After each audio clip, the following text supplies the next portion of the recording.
अस्सलाम वालेकुम प्यारे बच्चों, कैसे हैं आप। अल्लाह ताला से उम्मीद है कि आप लोग बिल्कुल ठीक ठाक और सेहतयाब होंगे। प्यारे बच्चों, आज मैं आपको कहानी सुना रही हूँ कामचोर गधा। पुराने वक्तों की बात है बच्चों कि एक ताजिर शहर से दूर एक गांव में रहता था। वो रोज़ाना की बुनियाद पे गांव से चीज़ें शहर लेके जाता और वहाँ से बेच के पैसे कमा के घर लेके आता। ताजर के पास बच्चों एक गधा था जिस पे वो अपना ये सामान लाद के शहर ले जाया करता था।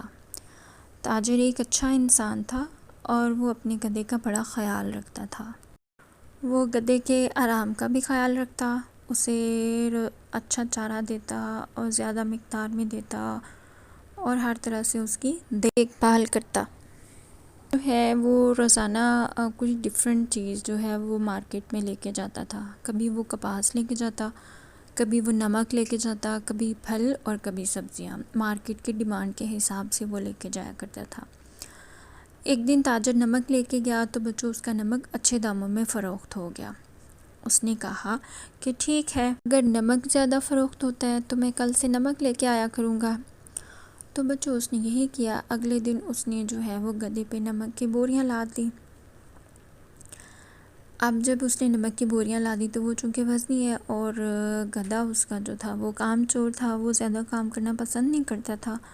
अब गधे ने क्या किया बच्चों के वहाँ पे अटक गया और आगे बढ़ना जो है वो उसने कदम नहीं उठाया बढ़ने के लिए।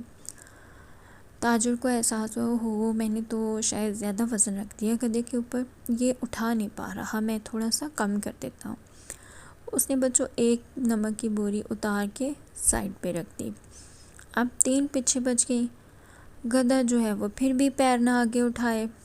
अब ताजर चूँकि था तो अच्छा इंसान, लेकिन वो गधे को भी समझता था कि मेरा गधा ज़्यादा काम करना पसंद नहीं करता, थोड़ा कामचोर भी है। वो एक छड़ी लेके आया और उसने गधे की पीठ पे एक छड़ी लगाई और आगे रस्सी पकड़ के उसको कहने लगा कि मुझे पता है कि तुम काम चोरी कर रहे हो, अब आराम से चलो मेरे साथ। और रस्सी खींची तो गधा उसके साथ चलना शुरू हो गया। इस तरह से ताजिर ने रोज़ाना की बुनियाद पे नमक शहर ले जाना शुरू कर दिया। अब जो जब रास्ते में वो नदी क्रॉस करता था तो एक दिन गधे के साथ जब ताजिर नदी क्रॉस कर रहा था, नदी में से गुजर रहा था, तो बीच में गधे का पैर किसी पत्थर से अटक गया और गधा जो है वो बीच में गिर गया। अब नमक चूँकि पानी में हल हो जाता है तो उसकी बोरियों में से नमक काफ़ी ज़्यादा निकल गया, पानी में हल हो के वज़न कम रह गया। गधे ने सोचा ये तो एक जादुई नदी है, इसने तो मेरा वज़न कम कर दिया। मेरी पीठ पे तो बोरियां वैसे की वैसे पड़ी हैं, लेकिन मेरी पीठ पे वज़न कम हो गया। चलो ये भी सही है, अब आगे से मैं यही तरीका अपनाऊंगा। तो बच्चों नमक तो चूँकि सारा पिघल गया था, अब कुछ भी नहीं था। ताजिर ने सोचा अब शहर जाने का तो कोई फ़ायदा नहीं है, अब मैं घर वापस जाता हूँ। वो गधे को लेके घर वापस आ गया। गधा बड़ा खुश हुआ। वापसी पे गधे ने कोई रुकने का नाम नहीं लिया और ना ही तंग किया, खुशी खुशी घर वापस आ गया। अगले दिन ताजर ने दोबारा नमक रखा, नमक की बोरियां गधे के ऊपर रखी और फिर से शहर की तरफ जाना शुरू कर दिया। चलते गधे के जहन में यही था कि मैं कल वाला काम ही करूँगा ना। अब ताजर इस बात से बेखबर था।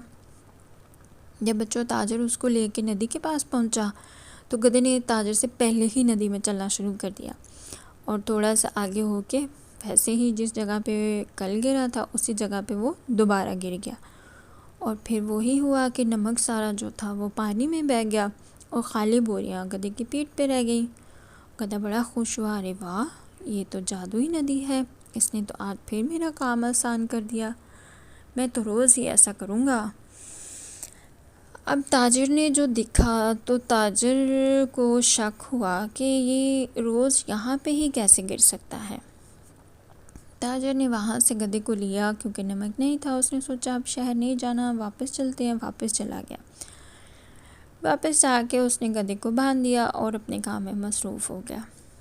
अगले दिन बच्चों जब वो गधे को दोबारा लेके जाना था उसने, तो ताजिर ने क्या किया कि गधे की पीठ पे फिर से 4 बोरियां जो थी वो लाद दी और उसको लेके शहर की तरफ चल पड़ा। चलते हुए जब वो बच्चों पहुंचा नदी के पास, तो गधे को तो आदत पड़ गई थी, वो जल्दी से फिर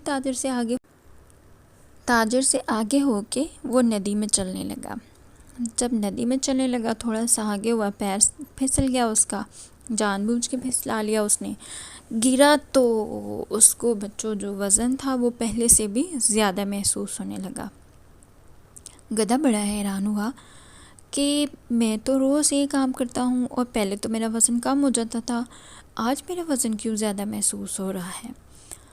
वो ये सोच रहा था तो ताजर ने उसको जो है वो खींच के बाहर निकाला और कहा कि कामचोर गधे, तुम जानबूझ के यहाँ पे गिरते थे और मैं तुम्हारी इस कामचोरी को समझ गया था, इसीलिए मैंने आज नमक की बजाय कपास रखी थी तुम्हारे पेट पे, क्योंकि नमक तो पानी में हल होके ख़त्म हो जाता था, काम हो जाता था।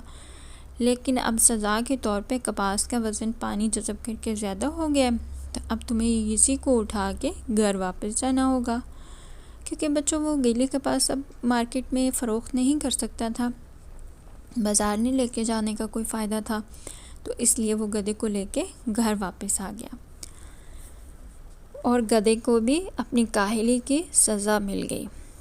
इस तरह से बच्चों ताजर ने अपनी अक्लमंदी से गधे को जो है एक अच्छा सबक सिखाया।